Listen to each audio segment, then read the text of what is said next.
Hello friends, welcome to Creative Medicine.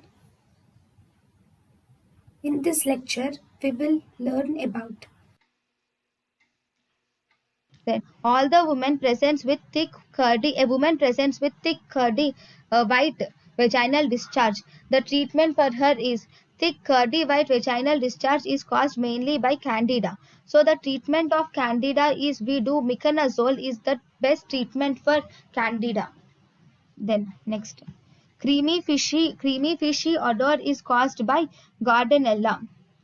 Then, a lady presents with creamy white vaginal discharge with fishy odor.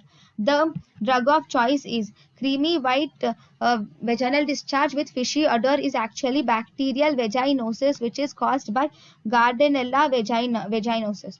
So here the treatment is metronidazole is used for Gardnerella. Then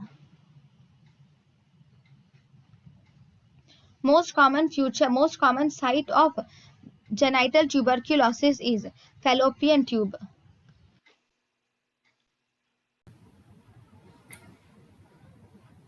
thank you and thank you for watching.